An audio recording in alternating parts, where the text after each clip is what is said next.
আসসালামু আলাইকুম প্রিয় বন্ধুরা, চলুন আজকে আমরা পায়েস রান্না করি। তো পায়েস রান্না করার জন্য এখানে আমি 2 কেজি পরিমাণে দুধ আমি জাল করে নিয়েছি আগে থেকেই। আর এখানে আমি দেখতে পাচ্ছেন যে হাউন আঙ্কেলের ভিজিয়ে রেখেছি, মানে কিশমিশ ভিজিয়ে রেখেছি। আর এখানে ছিল কিছু পোলোয়া চাল, তো পোলোয়া চালগুলোর আমি সুন্দর করে ভিজিয়ে রেখে তারপরে শুকনো একটা কাপড় দিয়ে মুছে সেগুলো আবার ব্লেন্ডারে হাফ ভেঙে নিয়েছি, মানে খুদের মতো করে নিয়েছি। এতে করে পায়েসটা দ্রুত ফুটে যাবে আর এবং খেতেও মজা লাগবে। তো এখানে দুধের ভিতর আমি একটু দারচিনি দিয়ে দিলাম, যদিও আমার লবণ দেওয়ার ইচ্ছা ছিল না, তারপরে একটু পরিমাণে লবণ দিলাম। অনেকে হচ্ছে লবণ পছন্দ করে না মিষ্টিতে, কিন্তু আমার একটু পরিমাণে লবণ না দিলে ভালো লাগে না যেন। তো লবণ দিয়ে আমি এটাকে নেড়ে চেড়ে নিচ্ছি, সুন্দর করে নেড়ে চেড়ে নিচ্ছি, ধৈর্য সহকারে এটাকে জাল করে নিতে হচ্ছে।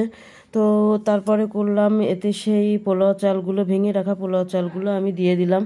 তো দিতে গিয়ে ব্লেন্ডারের নিচে কিছু আটকে ছিল, সেগুলো আবার হাত দিয়ে এই যে ছাড়িয়ে নিচ্ছি। ছাড়িয়ে নিয়ে এগুলো আমি দিয়ে দেবো সব দুধের ভিতরে।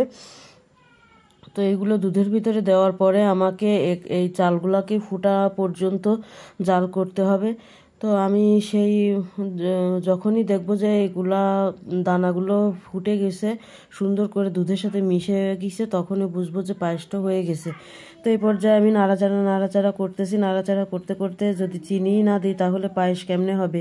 তো এখন আমাকে এর ভিতরে চিনি দিতে হবে। আমি পরিমাণ মতো যে চিনিটা আগে থেকে বাটিতে রেখে দিয়েছিলাম, তো সেই চিনিটা আমি দিয়ে দিচ্ছি। চিনির পানিটাও একটু গলবে আর চালগুলো এর ভিতরে সিদ্ধ হয়ে যাবে।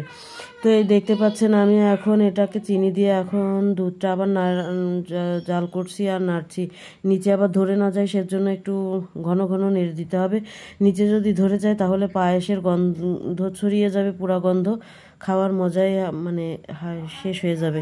তো এখানে আমি সেই হাউন আঙ্কেলের ভিজিয়ে রেখেছিলাম, সেইগুলো এখন দিয়ে দিচ্ছি পায়েসের ভিতরে। দেখতে পাচ্ছেন ছড়িয়ে দিচ্ছি কিশমিশগুলা। এখন এইগুলা আমি একটু গরম থাকতে থাকতে পায়েস তারপরে দিচ্ছি, যাতে কিশমিশগুলাও সুন্দরভাবে সিদ্ধ হয়। আবার অনেক আগে থেকেও দিইনি, মানে এর একটা সময় আসে, শেষের দিকে দিলে বেশি ভালো হয়, কিশমিশগুলো খেতে মজা লাগে। তো এই হচ্ছে আমার পায়েস রান্না হয়ে গেল। এখন পরিবেশনের পালা। এই যে আমার আন্ডা বাচ্চাগুলোকে নিয়ে আমরা এখন পরিবেশন করব। অনেক মজার হয়েছিল আলহামদুলিল্লাহ। আমার সবাই বলেছে খুব মজা হয়েছে, সাহেবও খেয়ে খুবই খুশি হয়েছে। তো আপনারাও এরকম ঘরোয়াভাবে সুন্দর করে পায়েস বানিয়ে দিবেন, বাচ্চা স্বামীকে দিয়ে খুশি করবেন খাওয়ায়ে। তো ভালো থাকবেন। ভিডিওটি ভালো লাগলে লাইক, কমেন্ট অ্যান্ড শেয়ার করবেন। আল্লাহ।